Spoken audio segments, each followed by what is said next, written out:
Descubrí que mi madre llevaba una doble vida con otro hombre en Europa durante toda mi infancia, y lo peor es que mi padre siempre lo supo. Y me crió como si nada pasara.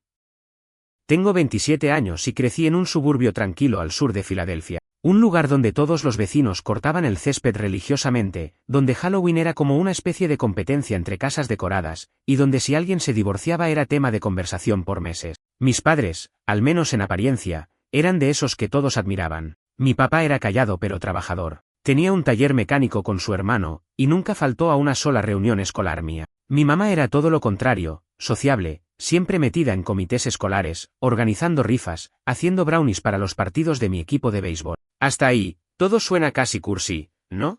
Como una familia sacada de un catálogo de seguros. Pero por eso duele tanto saber que todo eso estaba construido sobre una jodida mentira. La primera señal de que algo no cuadraba llegó un martes cualquiera. Fue hace cosa de un mes. Yo estaba en casa de mis padres porque les estaba ayudando a limpiar el garaje. Mi papá se lesionó la espalda y no podía levantar nada, y mi hermana estaba ocupada con su bebé, así que me tocó a mí. Mientras movía unas cajas llenas de cosas viejas, papeles, revistas, carpetas de escuela, diplomas viejos, encontré una caja de plástico transparente con una etiqueta medio despegada. Decía recibos 2008 a 2012, pero lo raro era que estaba llena de fotos. Y no eran fotos normales de familia. No eran cosas como nosotros en Disney o en alguna barbacoa con los vecinos. Eran fotos de mi mamá. Sola. Con ropa distinta a la que ella usaba normalmente. Y en lugares que claramente no eran de Filadelfia. Algunos tenían un fondo que parecía Europa, y no estoy diciendo eso por exagerar. Había un cartel de Pralavni Nadrai en una de las imágenes, que después googleé y vi que era una estación de tren en Praga. Mi primer pensamiento fue que quizás eran de un viaje que hizo con amigas o con una tía, algo así. Pero lo que me hizo parar en seco fue que en varias fotos aparecía el mismo tipo. Un hombre que yo no había visto nunca en mi vida. No era mi papá. No era ningún tío. Y en una de las fotos, que ahora tengo grabada como si la hubiera tomado yo mismo, estaban en un café pequeño, sentados muy cerca, y él tenía la mano sobre la de ella. No fue el gesto lo que me jodió la cabeza, sino la mirada de mi mamá. Era la misma que tenía en las fotos con mi papá cuando estaban recién casados. La mirada de alguien enamorado, de alguien cómodo. Seguí revisando la caja con las manos temblando, y encontré un sobre grueso con pasajes de avión, algunos desde Nueva York, otros desde Newark. Todos a ciudades europeas, Ámsterdam, Lisboa, Praga. Y siempre con los mismos apellidos en los tickets, el de mi madre, y el del hombre que aparecía en las fotos. En uno incluso había una reserva de hotel a nombre de ambos. Empecé a sentir un calor en el pecho, una mezcla de rabia y miedo que no supe cómo manejar.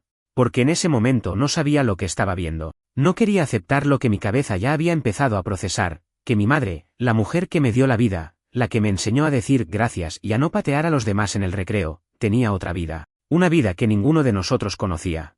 No le dije nada a mi papá ese día. Me inventé una excusa, dije que me sentía mal del estómago y me fui temprano. En el camino a mi apartamento sentí como si cada semáforo rojo fuera una tortura extra.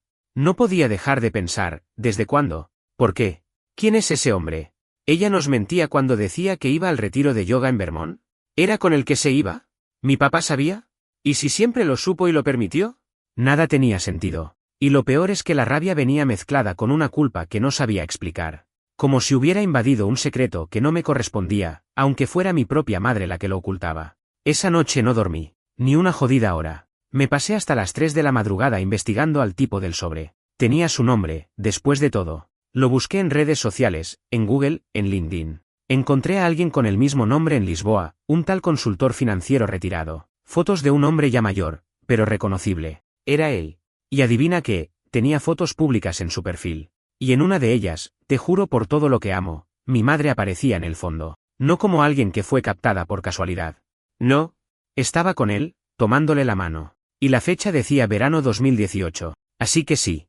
Mi madre tenía otra vida, otra pareja, otro mundo. Y lo más jodido es que mientras ella sonreía en esas fotos, yo estaba en casa sin saber que cada vez que decía voy a un retiro, voy a ayudar a una amiga enferma, necesito tiempo para mí, estaba escapando a una doble vida que mantenía tan cuidadosamente separada de la nuestra. Y lo logró. Durante años. Lo logró tan bien que ahora siento que todo lo que viví fue una mentira cuidadosamente coreografiada.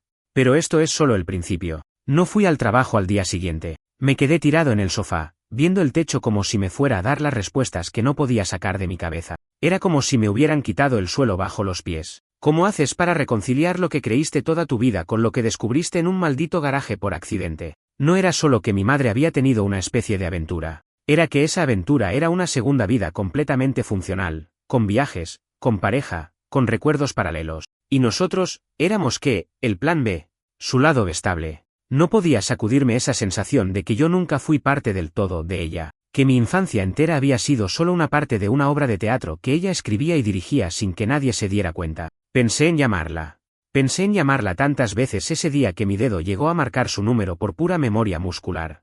Pero no lo hice, no porque no quisiera saber, sino porque no sabía cómo preguntar eso sin romper todo lo que aún quedaba de pie. Lo que hice fue lo más estúpido posible, le escribí a mi hermana. Le dije algo como, hey, ¿alguna vez notaste cosas raras de mamá cuando éramos chicos? Tipo, sus viajes o eso. Me encontré con unas fotos antiguas ayudando a papá con el garaje y me parecieron raras. Un mensaje vago, medio disfrazado, como tanteando el terreno sin mostrar mis cartas. Ella me respondió en menos de un minuto con algo así como, ¿raras cómo? ¿Tipo de qué? A partir de ahí empezamos a hablar. Al principio no parecía que supiera nada, pero cuando le mencioné el nombre del tipo, solo el nombre, sin apellido ni nada más, hizo una pausa. Lo noté por la demora en su respuesta. No era algo automático. Al final, solo puso, ¿dónde viste ese nombre? No me hizo falta más. Esa pausa, esa respuesta mínima, me dijeron todo. Mi hermana sabía algo, quizás no todo, pero lo suficiente como para reconocer un nombre que, en teoría, no tenía por qué existir en nuestra historia familiar. Llamé de inmediato. Nada de más mensajes. Quería oír su voz. Necesitaba confirmar que esto no era una paranoia mía. Ella atendió al segundo tono, y antes de que yo dijera nada, dijo, ¿qué encontraste? Y ahí lo solté todo. Las fotos, el sobre, los tickets, la página del tipo en Lisboa, la foto de ambos. Todo. Se lo dije sin pausa, como si al contarlo de corrido fuera a doler menos. Ella no me interrumpió. Solo respiraba del otro lado, muy despacio. Cuando terminé, me soltó algo que todavía me retumba. Yo lo conocí. Me congelé. No supe qué decir. No sabía si había oído mal o si mi cabeza había inventado esa frase. Pero ella repitió. Yo lo conocí. Una vez. Empezó a contarme que, cuando tenía 15, mamá la llevó a un viaje solo de chicas a Madrid. Papá no fue porque, según dijeron, tenía mucho trabajo. Yo no fui porque ya estaba en la universidad y justo estaba de exámenes. En ese viaje, se suponía que solo estaban ellas dos. Pero un día, según mi hermana, salieron a caminar por el centro y se encontraron, casualmente, con este hombre. Mamá dijo que era un amigo de su juventud, que estaba de paso. Lo presentaron como Hugo, y al parecer se quedó con ellas durante varios días. Fueron a cenar juntos, hicieron turismo, hasta hicieron un picnic en un parque. Según mi hermana, no notó nada extraño, salvo que mamá no le quitaba los ojos de encima, que se reía de todo lo que él decía, que se comportaba como otra persona. Más ligera, más feliz. Eso la marcó, me dijo. Y ahora que lo ve en retrospectiva, cree que nunca fue un encuentro casual. Cree que ese viaje fue planeado para que mamá pudiera verlo sin levantar sospecha. ¿Pero por qué llevar a mi hermana? ¿Para cubrirse? La conversación duró más de una hora. Y mientras más hablábamos, más piezas empezaban a encajar. Las veces que mamá se iba por semanas. Las navidades en las que decía que iba a cuidar a una tía enferma en Nueva Jersey y siempre volvía justo antes del 24. Las veces que papá se quedaba callado cuando ella regresaba, como si supiera pero hubiera hecho las paces con no preguntar. Y entonces lo dijimos, lo que ninguno de los dos quería poner en palabras pero sabíamos que era verdad. Papá tiene que saber. No lo dijimos como una suposición. Lo dijimos con esa certeza que da el tiempo cuando vas sumando pedazos y de pronto el rompecabezas te muestra una imagen muy distinta a la que creía. Mi papá lo sabía. Tal vez no todo, tal vez no los detalles, pero algo sabía. Y por alguna razón, por miedo, por rutina, por amor o por cobardía, decidió vivir con eso. Esa noche fui a verlo. Fui solo. No le dije nada a mi hermana. Ella me pidió que lo pensara bien, que quizás no era el momento. Pero yo no podía seguir sin respuestas. Llegué a la casa con las manos sudadas. No llevé la caja. Solo mi rabia, mi angustia y una lista de preguntas que me quemaban la garganta. Mi papá me abrió la puerta y me saludó como siempre, como si nada pasara. Como si no estuviera al borde de descubrir que toda su vida era una novela paralela escrita en páginas que nadie leía. Nos sentamos en el comedor. Él sirvió café. Le dije que necesitaba hablar con él en serio. Su cara cambió. Y antes de que yo dijera una palabra, él me miró y dijo: ¿La encontraste, no?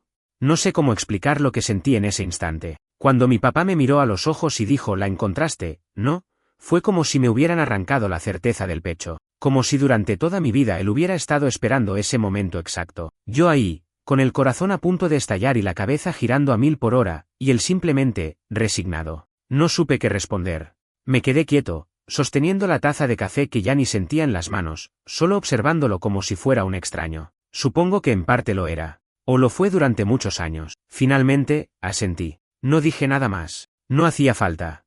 Él suspiró, se echó hacia atrás en la silla, y se quedó mirando un punto fijo en la pared, como si hubiera retrocedido en el tiempo. Lo que vino después no fue un diálogo, fue una confesión, una rendición. Empezó a hablar sin que yo le preguntara nada. Y cuanto más decía, más entendía que había vivido en una ficción cuidadosamente pactada por ambos, mi mamá y él. No una vida con secretos, sino una rutina construida sobre un trato tácito, casi invisible, que los mantuvo juntos durante décadas. Me contó que empezó a sospechar cuando yo tenía unos 9 o 10 años, que las escapadas de mi madre coincidían siempre con la misma temporada del año, que no eran visitas espontáneas a amigas ni viajes espirituales, y que un día, por simple curiosidad, o desesperación, como lo dijo, revisó una de sus maletas antes de que ella se fuera. No encontró nada obvio, pero sí un pasaporte vencido con varios sellos europeos, sellos de fechas que no coincidían con lo que ella le decía. Confrontarla, según él, fue inútil, no porque ella negara todo, sino porque lo admitió, a su manera. Le dijo que sí, que había alguien más, que era otro tipo de amor, que no podía explicarlo del todo, que lo amaba a él, a mi papá, por todo lo que habían construido, por la familia, por el hogar, por nosotros, pero que había otra parte de ella que no podía matar. Una parte que necesitaba ser vivida, que si él quería el divorcio, ella no se lo iba a impedir, pero que si podía convivir con eso, con ese otro mundo que no interfería con el suyo, podrían seguir adelante. Yo estaba paralizado. Le pregunté si la amaba aún. Y él no dijo que sí. Pero tampoco dijo que no. Solo dijo: uno aprende a vivir con cosas que nunca imaginó tolerar. Esa frase me golpeó más que cualquier otra. Porque entendí que no se trataba de amor, o no del amor que idealizamos. Era otra cosa. Algo más retorcido, más práctico, más resignado. Un tipo de pacto de no agresión emocional. Como si hubieran dividido el alma de mi madre entre dos mundos, y cada uno recibiera solo la mitad. Le pregunté por qué nunca me lo contó. ¿Por qué permitió que mi hermana y yo viviéramos bajo una ilusión? Me dijo que no quería robarnos la imagen que teníamos de ella, que aunque todo fuera un desastre por dentro, mamá siempre fue buena con nosotros. Siempre estuvo. Nos cuidó, nos educó, nos dio todo. Y que él prefirió ser el que cargara con el desengaño, con el nudo en el estómago, con la rabia callada, antes que arruinarnos la infancia. Y es cierto. No puedo decir que nos faltó algo. No nos gritaban, no hubo peleas a los gritos, no vi violencia ni abandono. Pero ahora entiendo por qué a veces, cuando mi madre estaba de viaje, mi padre se encerraba en el garaje durante horas, fumando a escondidas, mirando a la nada. Por qué a veces lo sorprendía con los ojos rojos, aunque dijera que era por el humo del taller. El cabrón sangraba por dentro, y nadie lo vio. Hubo un momento en que no aguanté más y le pregunté: ¿quién es él? Mi padre me miró, con esa cara de alguien que ya no le queda nada por perder, y dijo: se llama Hugo. Lo conoció antes de que tú nacieras. Eso me tumbó. No porque confirmara lo que sospechaba, sino porque significaba que toda mi vida había coexistido con ese hombre sin saberlo, que él existía en paralelo a todo, a mis cumpleaños, a mis navidades, a mis logros escolares. Siempre estuvo ahí, invisible pero presente. Y entonces llegó la frase que más me destrozó. Cuando naciste, ella dudó por unos días si decírmelo. Me congelé. ¿Decirme qué?, pregunté, aunque en el fondo ya lo sabía. Mi padre no respondió al instante. Se levantó, fue al escritorio del comedor, sacó un sobre cerrado y me lo entregó. Estaba viejo, amarillento en las esquinas, y tenía mi nombre escrito con la letra de mamá. Nunca lo abrí. Me lo dio después de una de sus idas. Me dijo que si alguna vez tú preguntabas, si alguna vez descubrías algo, esto te iba a ayudar a entender. Yo no tuve el valor. Me quedé mirando el sobre durante lo que me parecieron horas. No sabía si quería abrirlo ahí mismo, frente a él, o salir corriendo con él y meterme en mi auto hasta que el mundo dejara de girar. Finalmente, decidí guardarlo en el bolsillo y no abrirlo en ese momento. Salí de esa casa sintiéndome más huérfano que nunca, como si hubiera perdido no solo la imagen que tenía de mis padres, sino la certeza de quién carajo soy. Porque si lo que pienso es cierto, si ese sobre confirma lo que no quiero ni nombrar, entonces todo cambia. Todo. Y lo peor, ni siquiera sé si quiero saber la verdad. Tuve el sobre en mi chaqueta por casi 3 días. No lo abrí. No porque no quisiera saber lo que decía, sino porque abrirlo significaba cruzar un umbral que ya no me iba a permitir volver atrás. En ese papel estaba el tipo de verdad que no se deslee. Algo escrito con la tinta que mancha para siempre. Durante esos días, mi rutina se volvió un limbo. Iba a trabajar pero no estaba ahí. Mi jefe me llamó a la oficina una tarde, me preguntó si todo andaba bien. Le dije que sí. Mentira. Me sentaba frente al monitor y solo veía líneas de código sin sentido. Comía porque tenía que hacerlo, pero no me sabía la comida. Dormía poco y mal, soñando con imágenes inconexas de mi madre, el tipo de las fotos, mi papá más joven con una expresión que nunca le conocí. Todo se sentía como si el tiempo hubiera perdido coherencia, como si la realidad estuviera deshilachándose alrededor mío y yo solo sostenía un hilo a punto de romperse. Finalmente, una noche, después de dar vueltas en la cama hasta las 3 de la mañana, me levanté y tomé el sobre. Me senté en el suelo de la sala, como un niño haciendo algo prohibido. Lo abrí con cuidado, como si lo que estuviera adentro pudiera gritarme. Adentro había una sola hoja, escrita a mano, con una caligrafía clara, sin tachones, sin nervios. Una carta. De mi madre. Si estás leyendo esto, es porque todo salió mal. Porque no pude seguir escondiendo las cosas o porque alguien te las mostró. No sé en qué contexto vas a encontrar esta carta. Solo sé que, si estás leyendo, hay dolor de por medio. El tuyo, seguramente. Y por eso lo lamento. Así empezaba. Directa, fría, incluso. Sin adornos. Seguía así. No te voy a pedir perdón por lo que hice. Lo hice con los ojos abiertos y tomando decisiones adultas, aunque inmaduras en algunos casos. Nunca quise que esto afectara tu imagen de mí como madre. Pero tampoco quiero que mueras con dudas que te carcoman por dentro como me carcomaron a mí por años. En ese momento ya no sentía el suelo. Estaba flotando, o cayendo. No lo sé. Conocí a Hugo cuando tenía 26 años. Mucho antes de que nacieras. Fue en un viaje con unas amigas. Lo nuestro fue instantáneo, visceral, completamente diferente a todo lo que había sentido hasta entonces. Pero era imposible. Vivíamos en continentes distintos, teníamos realidades opuestas. Regresé y conocí a tu padre poco después. Y me casé con él porque pensé que podía dejar atrás lo que sentía. Me equivoqué. Durante años, traté de ser la mujer que la sociedad espera, esposa leal, madre devota, figura estable. Y lo fui, a mi manera. Pero nunca dejé de hablar con Hugo. Nos escribíamos cartas, después correos, luego llamadas. Una vez por año nos encontrábamos en alguna ciudad lejana. Nunca en la nuestra. Nunca donde alguien pudiera vernos. Era una burbuja que nos permitíamos por unos días, para después regresar a nuestras realidades como si nada hubiera pasado. Tuve que parar de leer. No podía más. Me levanté, fui al baño, me mojé la cara. La carta me pesaba en las manos como si fuera de plomo. Volví a sentarme, con la hoja temblando. ¿Seguí? El día que naciste fue el más hermoso y el más cruel de mi vida. Porque por un segundo pensé en contárselo todo a tu padre. Pero no lo hice. Porque cuando te vi por primera vez, me prometí que no iba a traerte al mundo con una historia rota. Que ibas a crecer con dos padres que se querían lo suficiente como para darte un hogar sólido. Lo logramos, creo.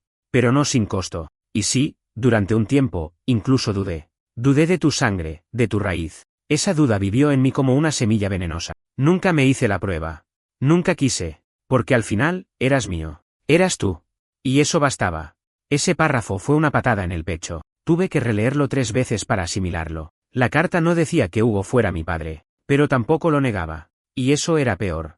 No sé qué vas a hacer con esta información. No te culpo si me odias. Solo quiero que sepas que cada decisión fue tomada pensando en no destruir tu infancia. Tal vez debí ser valiente y enfrentar las consecuencias. Tal vez fui cobarde. Pero te amé. Eso no lo pongas jamás en duda. Siempre fuiste mi prioridad. Aunque yo no lo pareciera. Firmaba con su nombre completo. Ni un con amor, ni un tu mamá. Nada. Solo su nombre. Como si esa fuera su última declaración de independencia. Como si con esa carta quisiera sacarse de encima toda la culpa acumulada. Después de leerla, me quedé en silencio por más de 1 hora. No me moví. No lloré. No rompí nada. Simplemente, dejé que la verdad se sentara al lado mío como una presencia imposible de ignorar. La verdad de que nunca voy a saber con certeza quién soy. Que quizás mi padre no es mi padre. Que quizás fui criado por un hombre que aceptó una mentira tan grande que lo fue devorando poco a poco. Y que mi madre, la mujer que me enseñó a andar en bicicleta, que se sentaba en primera fila en cada obra escolar, que me dejaba notas en la lonchera, esa mujer construyó 2 vidas paralelas, y lo hizo tan bien que ninguno de nosotros supo verlo. Esa noche no dormí, tampoco la siguiente, y entonces, un jueves por la mañana, tomé una decisión. Iba a buscar a Hugo. No sabía cómo hacerlo sin parecer un loco. Como busca uno al posible amante de su madre, al posible padre biológico, al hombre que fue una sombra sobre su infancia sin que eso suene patético. No tenía ningún plan. Solo tenía un nombre, unas fotos viejas y un perfil de LinkedIn que no había sido actualizado en años. Y una ciudad, Lisboa. No sé qué me impulsó exactamente. No fue rabia, ya no. Eso lo había sentido en la casa de mi padre. Esto era otra cosa. Era una mezcla entre vacío y vértigo. Una necesidad asfixiante de no quedarme con la duda. Porque lo que me mataba no era lo que había pasado, era lo que nunca se dijo, lo que fue omitido con tanto cuidado que ni siquiera tenía forma clara. Así que hice algo impulsivo, pedí vacaciones en el trabajo. Ni siquiera les di muchos detalles. Dije que tenía asuntos familiares en el extranjero. Puse en pausa mi vida. Y compré el pasaje más barato que encontré a Lisboa. No se lo conté a mi papá. Ni a mi hermana. No porque quisiera ocultarlo, sino porque decirlo en voz alta lo hacía más real. Y si salía mal, prefería que nadie lo supiera. Llegué a Portugal un lunes nublado, con la ciudad oliendo a humedad y tránsito. Me quedé en un hostal a las afueras de Alfama, cerca del río. Los primeros días no hice mucho más que caminar. No sabía dónde estaba metido. Lisboa es preciosa, sí, pero yo no estaba ahí para postales. Estaba buscando un fantasma. Tenía el nombre completo de Hugo y la dirección aproximada de una oficina que había cerrado hacía más de 5 años. El edificio seguía en pie, pero estaba abandonado, cubierto de grafitis, ventanas rotas, sin rastro de lo que alguna vez fue. Pensé en rendirme ahí mismo, volver al hostal, cambiar el pasaje de regreso, y dejar que el pasado siga hundido donde estaba. Pero algo en mí, quizás terquedad o quizás necesidad pura, me empujó a seguir. Empecé a buscar por otro lado. Bibliotecas, registros públicos, incluso una iglesia donde figuraba en una foto que encontré en el viejo perfil. Nadie sabía nada. Todos los rastros eran humo. Hasta que el miércoles, cuando ya estaba por tirar la toalla, tuve suerte. Entré a una cafetería donde necesitaba cargar el celular. Me senté en la barra, pedí un café que no necesitaba, y empecé a revisar las fotos otra vez. No sé por qué. Supongo que por hábito. Y una de las meseras se me acercó, una mujer mayor, pelo recogido, expresión amable, y me dijo: «Le parece como senor Hugo. Trabalhou aquí perto, no». Lo dijo mientras miraba una de las fotos. Mi corazón se paró por un segundo. Le pregunté si lo conocía. Me dijo que sí, que trabajaba con contabilidad, que era muy educado, que solía ir a ese café todos los martes por la tarde y siempre pedía el mismo pastel de nata con doble espresso, que ya no lo veía desde hacía 1 año y medio, pero que a veces aparecía. Mora perto, H.U. Era lo primero real que tenía. Un rastro vivo. Pregunté si sabía dónde vivía, y me dijo que no exactamente, pero que solía venir caminando desde el lado de Rua de Sao Bento. Me levanté de inmediato, le agradecí como si me acabaran de salvar la vida, y salí con la adrenalina en los pies. Esa tarde caminé por toda la maldita Rua de Sao Bento, timbre por timbre, fachada por fachada. Me sentía un idiota, pero no podía parar. Al caer la noche, ya había asumido que no iba a encontrarlo. Pero antes de irme, vi un edificio más viejo, con buzones afuera. Fui uno por uno, sin esperar nada. Y ahí estaba, H. Ferreira, piso 3B. Subí las escaleras con las piernas temblando. Me detuve frente a la puerta. No sabía qué iba a decir. No sabía si él iba a abrir. No sabía si me iba a gritar, a negar todo, o si ni siquiera era él. Pero toqué. 2 golpes. Silencio. Un tercero. La puerta se abrió con lentitud. Y ahí estaba. Canoso, más arrugado que en las fotos, con unos ojos tan idénticos a los míos que sentí un golpe en el estómago. Nos miramos en silencio. Él frunció el ceño. Luego su rostro se suavizó.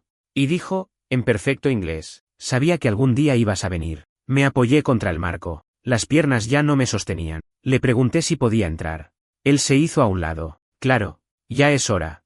El departamento olía a libros viejos y madera húmeda. Era pequeño, como una especie de cápsula detenida en otra época. Paredes beige con grietas, estanterías hasta el techo, una mesa de roble arañada por los años, un par de plantas en macetas de barro. Todo parecía ordenado, demasiado ordenado, como si lo hubiera preparado para que nadie pudiera leerlo. Me senté en una silla que crujió bajo mi peso, y él se fue directo a la cocina. Puso agua a hervir y preguntó, sin darme la cara: «¿Té o café?». Dije café por inercia, aunque no quería nada. Quería respuestas, explicaciones, algo que me dijera que no había cruzado el océano para quedarme con más vacío del que traje. Pero sabía que no podía exigir nada aún. No en ese momento. Así que me quedé en silencio, mirando cómo se movía, lento, preciso, sin apuro. Cuando volvió con las tazas, se sentó frente a mí. Y ahí sí nos miramos por fin. Sus ojos eran una versión más desgastada de los míos. Mismo color. Misma forma. Una parte de mí lo sabía desde que lo vi en la puerta, pero había algo en ese contacto directo que terminó de destrozar cualquier negación. No tenía que preguntarle si era mi padre. Ya lo sabía. Y él también. Pero igual lo dije. ¿Tú eres mi padre biológico? No titubeó. Sí. Una palabra. Sin adornos, sin drama, sin redención. Como si fuera una frase cualquiera, como si no acabara de demoler la historia de una vida entera. No sé cuánto tiempo me quedé en silencio. No lo miraba, miraba la taza.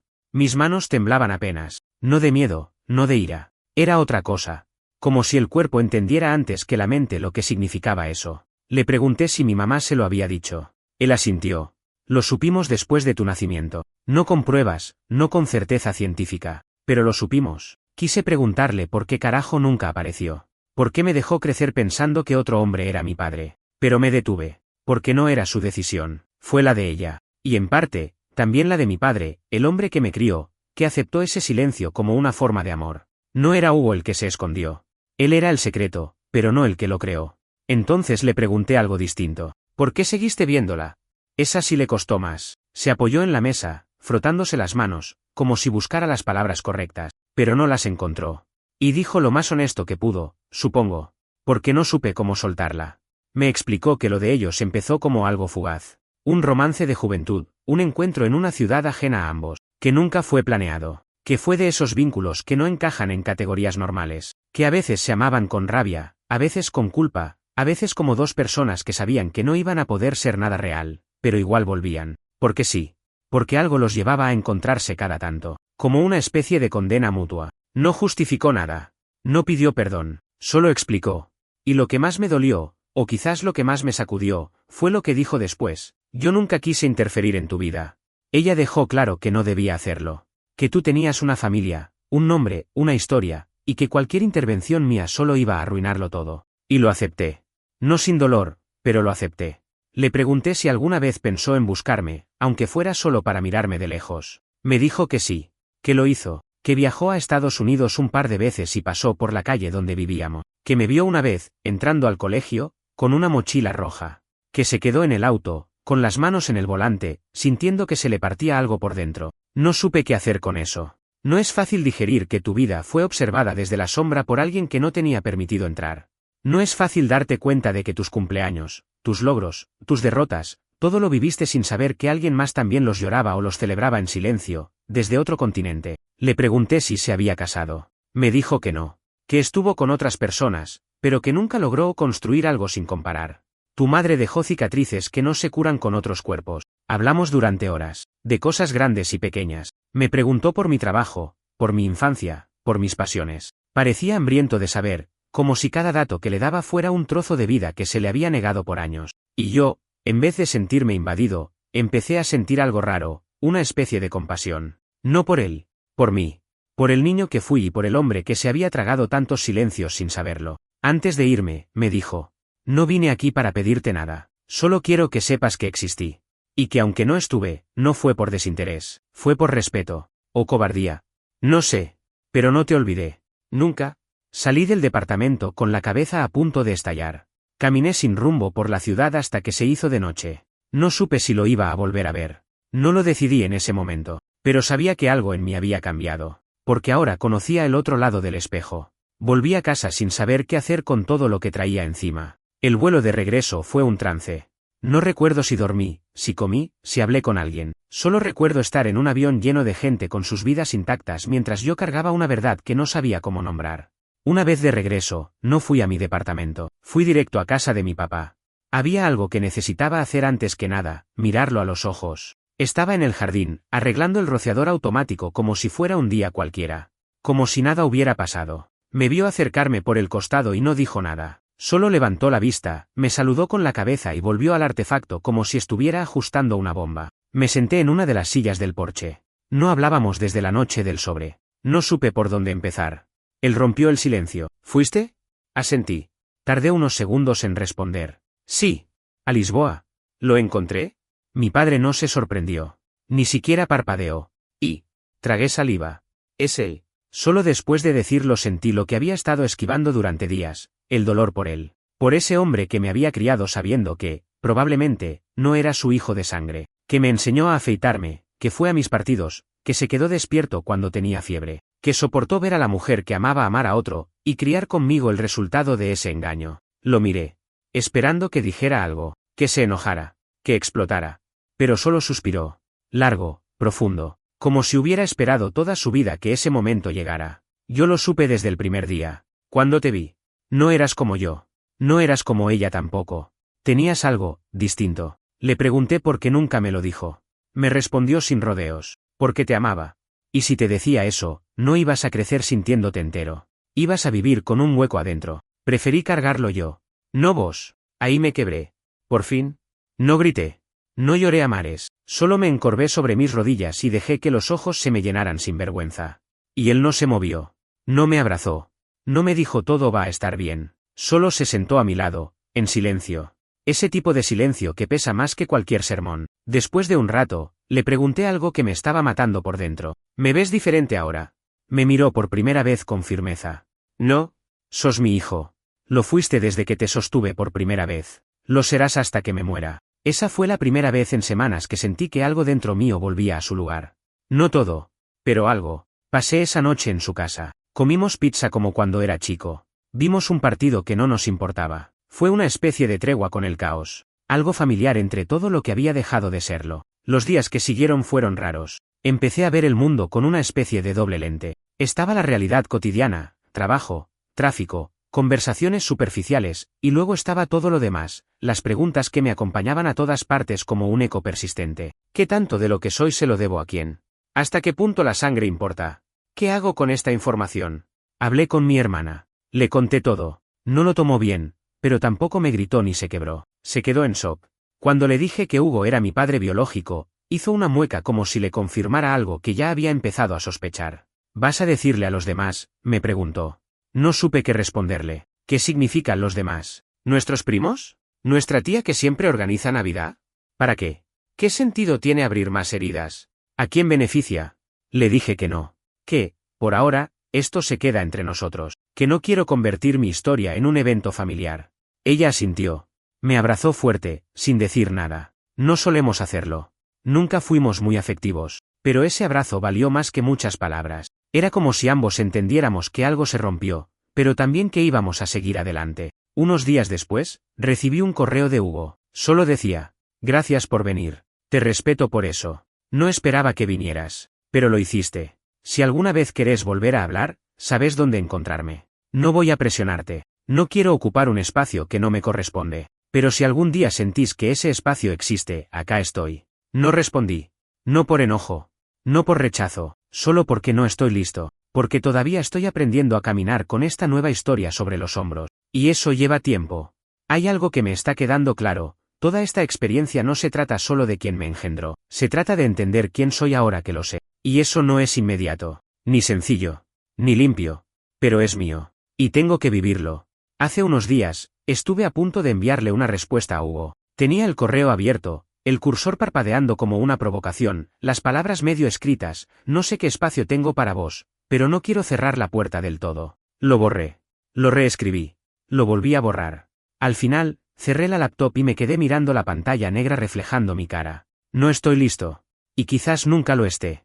La verdad es que no sé qué significa tener dos padres. Uno que me dio la vida y otro que me dio una. No sé cómo se reparte eso. No hay manual, ni terapia express que lo acomode todo. Sé que algunos podrían decir que debería dejar atrás la historia, que ya está, que es pasado. Pero no es tan simple. No cuando el pasado sigue respirando adentro tuyo, todos los días. Volví al trabajo. A la rutina. Al mismo asiento, al mismo teclado, al mismo cómo estás, de siempre. Nadie sabe nada, claro. Nadie imagina que mientras ellos hacen planes para el finde, yo estoy aprendiendo a vivir con la idea de que mi ADN fue el secreto mejor guardado de toda mi infancia. Algunas cosas cambiaron, sí.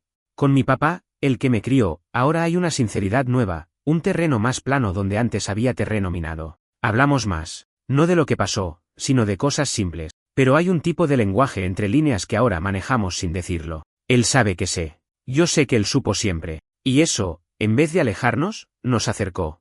Hace poco me invitó a pescar. Nunca pescamos juntos antes. Lo tomé como un gesto, como una a pesar de todo, quiero seguir construyendo algo. ¿Fue?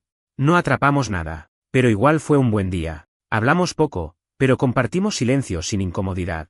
Y eso vale más que cualquier charla larguísima. Mi hermana, por otro lado, se ha vuelto más protectora conmigo, como si ella sintiera que tiene que compensar algo. Me pregunta si estoy bien cada 2 días. Me manda memes estúpidos. Me llama por FaceTime solo para mostrarme a su bebé metiendo la mano en el puré. Le agradezco. Pero también le dije que no necesito que nadie me sostenga. Que esto me va a doler un rato, pero no me va a romper. Y sobre mi madre. No fui a verla. No aún. Tengo la carta guardada en una caja de seguridad, junto con las fotos y los pasajes que encontré en el garaje. No por apego. Por testimonio. Porque cuando la enfrente, no quiero dudas. Quiero que sepa que sé todo. Que no hay más juegos, más laberintos. Y sí, quiero hablar con ella. Pero tiene que ser cuando yo lo decida. Cuando pueda hacerlo sin gritar. Sin llorar. Sin buscar culpables. Solo verdades. Me pregunto si ella imagina que ya lo descubrí. Quizás sí. Quizás no. Mamá siempre fue buena fingiendo. Y quizás eso es lo que más me cuesta aceptar, que durante toda mi vida ella fue capaz de mirar a su esposo, a sus hijos, a su casa, y mentir con una facilidad que no le temblaba la voz. Pero también sé que nadie es solo una cosa. Quizás ella también vivía rota. Quizás eligió lo que creyó menos destructivo. Quizás no supo amar sin dañar. No la justifico. Pero estoy intentando entender. Lo que más me costó, al final, fue dejar de ver mi historia como una traición y empezar a verla como una herencia desordenada. Algo que no pedí, que no merezco, pero que me toca cargar. Porque eso es lo que hacen los adultos, ¿no? Reordenan el caos que les dejaron. El otro día me desperté y pensé por primera vez en semanas sin angustia. No en paz, pero sin nudo en el pecho. Fui a correr por el parque, respiré aire frío y pensé, estoy vivo. No soy mi historia, soy lo que decido hacer con ella. Quizás algún día le responda a Hugo. Quizás le cuente cosas sobre mí. O quizás no. Quizás solo me conforme con saber que hay alguien allá afuera que también me pensó, me esperó, y me quiso desde la distancia. Y eso, en cierto modo, basta. Y a mi madre, voy a verla. No hoy. No mañana. Pero voy a ir. No para castigarla. No para llorar. Sino para decirle que la verdad no me destruyó. Que dolió, sí. Que sangró, sí. Pero no me quebró. Porque eso es lo que más le debo a mi padre, al que me crió, la fortaleza silenciosa. La capacidad de no explotar cuando todo dentro de uno quiere arder.